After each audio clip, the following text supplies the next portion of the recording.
Halo semuanya, balik lagi di Gikshy Channel. Oke, balik lagi di channel kita. Langsung aja. Ini sorry sambil makan biar santai nih. Kita baru aja nonton satu film yang sudah ditunggu-tunggu oleh banyak orang. Deadpool and Wolverine. Oke. Oke, langsung aja Gi. Apa sih yang mesti dikasih tahu dulu atau mungkin ada referensi apa? Sebenarnya sih kalau secara waktu ini saya bisa dibilang Deadpool 3 sih ya. Oke. Cuman ternyata setelah Disney mengakuisisi Fox, akhirnya muncul kita kan bisa kolaborasi ya dan karakter lainnya. Akhirnya Official ya berarti Fox ya? official ini mah udah diakuisisi. Jadi sekarang bisa dibilang itu film pertama yang meng-acknowledge itu. Jadi bisa dibilang risetnya ya ini mah nanti teman-teman bisa nonton sendiri lah, kita nggak akan banyak spoiler ya. Risetnya di sini dengan cara ceritanya ngegabungin banyak-banyak semesta. Dan gak kaget juga, ceritanya kan udah ada film Doctor Strange Multiverse of Madness sama Loki season 1 season 2. Jadi konsep-konsep multiverse-nya udah established itu di dunia MCU teh. Jadi Nanti kita bahas lebih detail soal itu ya. di sini si Deadpool teh bermain-main dengan hal itu, dengan gayanya dia yang lagi-lagi aku salutnya di sini. Disney bisa ngasih lampu hijau lah buat film ini. Ini sadis jorok kasar gitu. Dan kayak bisa bilang MCU rating R pertama kayaknya ini kan. Oh ya? Yang sebelumnya mendekatinya paling yang Winter Soldier sih, tapi Nggak separah ini. nggak separah ini, maksudnya ya bisa dibilang itu mah 13 plus, ini 17 plus lah gitu. Oke. Itu aja sih.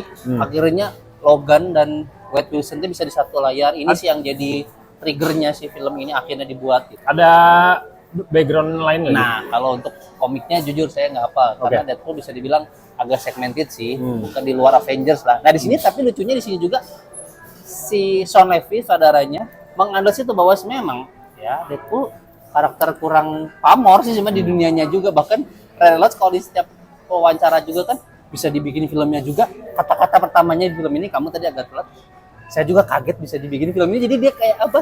Self-reflecting juga, breaking the fourth wall, tapi dia bercandanya dengan kayak gitu. Nah, memang kalau yang mau gue mention di sini di awal adalah, dan sudah sebenarnya ini mungkin beberapa hal udah banyak, kita nggak akan terlalu bahas detail karena udah banyak yang breakdown juga soal yang muncul di trailer, dan trailernya mungkin agak overexpose juga sih menurut gue. Ya makanya saya cuma nonton trailer pertama Saya doang. juga, dan banyak keluhan di sosmed juga kan, ini kok banyak banget yang di reveal gitu.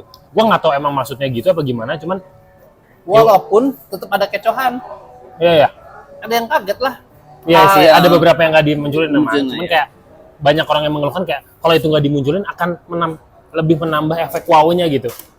Kan marketing. Jadi misalnya akhirnya harus dimunculkan yang paling santer X23 lah si Laura. Iya, itu yang terakhir ya. Terakhir. Nah, di sini memang yang kental dipakai konsepnya adalah si multiverse-nya, TVA-nya, dan itu memang udah banyak dimensi. Mungkin teman-teman, nah ini agak susah sih, mungkin teman-teman kalau yang nggak terlalu ngikutin ya Gia, ngikutin Marvel sampai agak, ini tuh kayak menurut gue udah layer keduanya. Jadi teman-teman kalau yang ngikutin hanya sampai Endgame mungkin nggak akan ngerti ya Gia.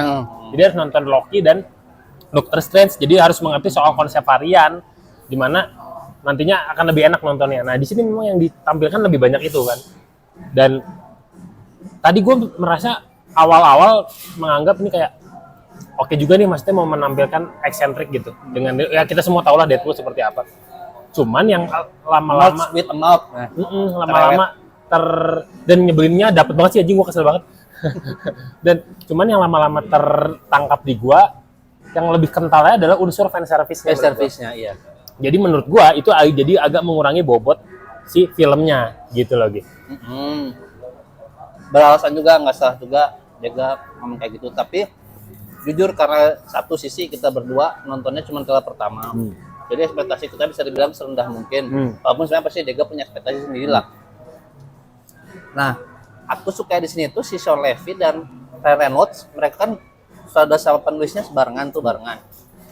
Masih tetap ngangkat-ngangkat yang film 2016 sama 2018 gitu. Jadi nggak meniadakan itu. Kan dikiranya kita wah udah sama Disney nih. Disney kan bertangan besi teh udah diatur kan. Ternyata di sini Sean Levy dan Ryan Reynolds dikasih kebebasan, sok mau dibikin kemana. Karena di sini kalau teman-teman belum nonton Loki season 1 episode 5 gak akan tahu ada namanya Void, di mana dia tuh dunia di antara banyak semesta kan.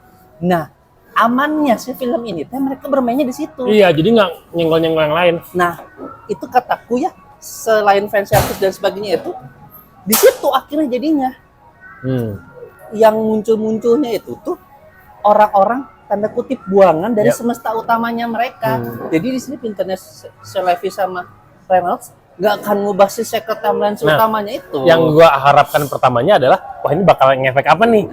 Ya walaupun kalau ngefek juga rada-rada males sih, jadi ngacak-ngacak sebenarnya kan.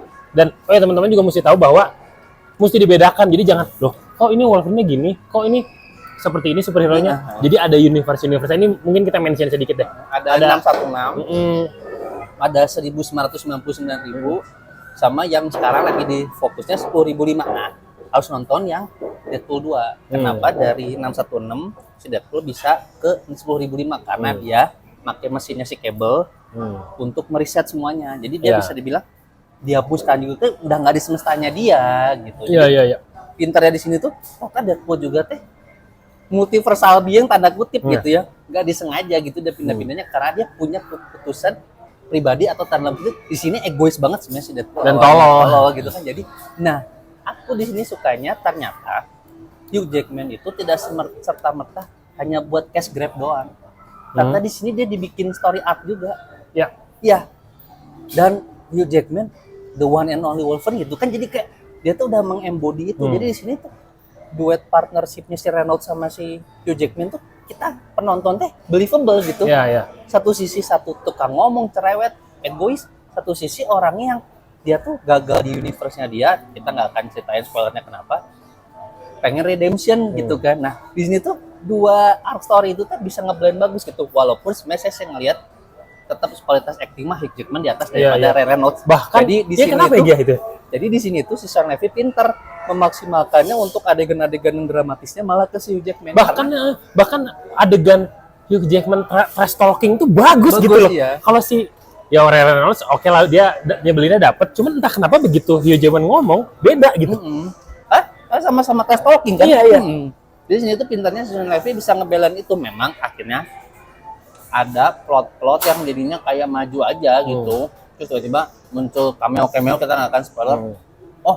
Memang isi plot aja gitu. Buat bercandaannya si itu buat tepuk tanganan aja. Jadinya tepuk tangan semua aja gitu. Dan sini juga sebenarnya Multiverse of Madness pun juga ngelakukan hal itu. Jadi ini bukan hal yang baru sebenarnya. Dan jujur kaget juga sih beberapa cameo-nya tidak muncul di trailer. Tiba-tiba pas kita nonton, anjir keren banget ini. Mungkin level antusiasme penontonnya tidak sebanding dengan Spider-Man No Way Home. Itu dia. Pasti kita selalu inevitable tidak terhindarkan selalu ngebandingin masalahnya. Jadi dan kalau lu mau ngomongin varian dalam jumlah banyak, Spider-Man yang animasi itu juga kan fan service juga, cuman masih kerasa gitu. Jadi di sini misalnya mungkin pertama kali rating R, akhirnya Sean Levy sama Ryan Reynolds sebagai prosedurnya maximum effort memaksimalkannya ke sana gitu. Untuk fan service-nya selewat-selewat aja. Moga-moga ke depannya kalaupun nanti akhirnya Deadpool dilibatkan di proyek besar MCU, dia punya porsi yang lebih lagi gitu. Karena di sini tuh sebut juga sebenarnya Deadpool tanda kutip bukan main karakter di dunianya dia gitu kan. Jadi di sini tuh kadang yang megang slot utama kadang bisa bikin ke sebuah kegagalan ya, seperti si Wolverine. Jadi kayak dia tuh nggak selalu kok superhero selalu menang selalu gitu. Glorious nah, gitu. Aku di sini aku suka di situ. Jadi kayak ada sudut pandang itu ya. Akhirnya mereka berdua punya redemption arc masing-masing gitu, menebus kesalahan-kesalahan kejahatan mereka yang lama gitu. Di sini aku sukanya di situ si Sean Levy. Dan karena ratingnya R, dan kena aja nggak violence ini mungkin teman-teman perhatiin ya, bukan buat anak-anak, violence agak-agak cabul juga. Terus ya kasar bahasanya. Terus dan di sini aku sukanya sih selalu nyebut dari film pertama musuhnya kan selalu orang Inggris jahat. Nah, sama ini juga ya. Ini juga sama. Jadi British. Lucunya sebenarnya kalau di film ini tuh jadi bukan sebuah stereotype. Ini memang si Deadpool di film pertama juga bilang selalu orang Inggris jahat loh penjahatnya. Di sini malah dua orang Inggris jahatnya, itu kayak aduh, ini stereotip double gitu kan. Dan nah mungkin kalau teman-teman nonton Loki season 1 season 2 bahkan Multiverse of Madness, konklusinya jadi kayak biasa aja. Iya. Tapi sebenarnya kalau kamu udah ngikutin serialnya, ya memang caranya seperti ini gitu. Di sini tuh penonton tuh diharap memiliki knowledge sebelumnya gitu. Jadi mah agak ini apa catatan buat teman-teman akan agak susah mencernanya kalau nggak punya background itu ya. Itu salah satu mungkin menurut gua kayak sisi negatifnya ketika udah berjalan universe-nya udah apalagi nih Marvel udah jauh banget nih. Dan kalau teman-teman yang nggak kuat ngikutin ya untuk ngikutin ke sini rada susah nih. Gitu. Karena literally karena Breaking the Fourth Wall sebenarnya siapa Deadpool teh ngajarin kita mention reference yang dia lakuin di film ini teh dari mananya gitu kan. Dan aku nggak ngerti itu lisensinya gimana dia bisa nyebut-nyebut Mad Max kayak gitu. Minion Itu kayak gitu tuh misalnya pasti nanti dari pendapatannya bagi-bagi itu dia nyebut. Dan sini istilahnya bisa dibilang sih fans service galore pisan sini. Fan service galore. Tapi untung megang sih kalau aku pribadi sih terpuaskan sih film ini dengan menanti 5-6 tahun gitu akhirnya film ini jadi gitu. Dan memang sudah banyak yang menanti-nantikan duet ini ya Gi ya. Ya memang kalau secara iterasi komik kan mereka duet ya. Ada kondisi di mana mereka duet. Dan ini sih cuman yang menurut gue juga jadinya ada beberapa knowledge di mana varian-varian tadi. Nah, ini mungkin teman-teman juga buat knowledge buat teman-teman bahwa kan kadang-kadang kalau teman-teman lihat komik, oh Wolverine ada yang seperti ini, atau superhero lain kan juga ada yang kayak gitu ya. Nah, itu tuh di sini dikasih lihat gitu. Nah, itu konsep varian tadi. Itu harus teman-teman tahu dari Loki ya. Secara cerita tidak ada yang istimewa. Ya, kejutannya dari cameo aja gitu. Cameo aja gitu. Dan itu action ya udahlah gitu. Ada sih actionnya lumayan sih yang pertarungan dua karakter utama kita itu lumayan sih memorable sih. Makanya dikasih beberapa kali kita di koreografinya bagus lah. Karena kan sebenarnya awalnya juga sutradaranya juga seorang stuntman kan, jadi dia tahu lah level-level stunning action yang paling pas buat film superhero kayak gimana. Jadi di sini bisa dibilang double up lagi aja gitu. Ya teman-teman mesti disiapkan itu tadi sih ya kalau mau nonton lagi. Dan pasti sih enaknya. Ini mudah-mudahan cepet sih nih tayang videonya supaya teman-teman bisa dapat gambaran. Nah, dan pastinya enaknya kalau ini jangan lihat trailer lagi gitu. Oke. Langsung experience-nya di bioskop aja. Kalau dikasih skor berapa gitu? Kalau saya sih lebih kayak gini sih. Ini peningkatan dari film Marvel sebelum ini. Which is? Yang kita nonton ini The Marvels. Oh iya jauh sih. Nah, lucunya sekarang MCU kamu siap-siap aja. Ada yang bagus, jelek, bagus, jelek, bagus, jelek. Nah, kita ini pas lagi bagus nih. Pas lagi bagus nih, setelah agak turun di The Marvels. Tapi untung kemarin Loki season 2 lumayan nge-build up buat si film ini gitu. Jadi istilahnya bisa dibilang kalau nggak ada Loki, mungkin film ini jadi biasa aja. Jadi saya kasih sih 8,1. Anjing.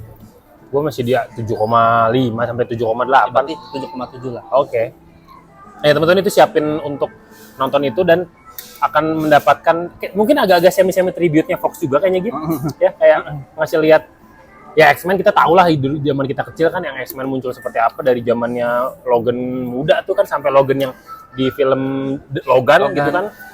Jadi teman-teman akan dapat apa? Callback dan nostalgia seperti itu ya. Kurang lebih kayak gitu. Teman-teman bisa langsung tonton sendiri aja. Kita nggak banyak spoiler nih. Kita pengen soundtrack-nya mantap. Oh iya, soundtrack-nya bagus-bagus. Lucu tapi bagus gitu. Dan bercandanya ya khas Deadpool. Walaupun ya gue nggak terlalu suka sih. Maksudnya terlalu ngocol gitu kayak kesel gitu. Emang nyebelin sih dia. Nyebelin gitu kan. Itu aja sih paling langsung impresi ya, dari kita. Teman-teman langsung buktiin sendiri aja. Kalau misalkan teman-teman ada punya pendapat lain atau punya knowledge yang kita miss dari komiknya misalnya kan, boleh share. Bisa komen aja. Udah gitu aja Gitu aja. Thank you udah nonton teman-teman. Jangan lupa subscribe, Share ke teman-temannya. sampai jumpa di video selanjutnya. Bye-bye.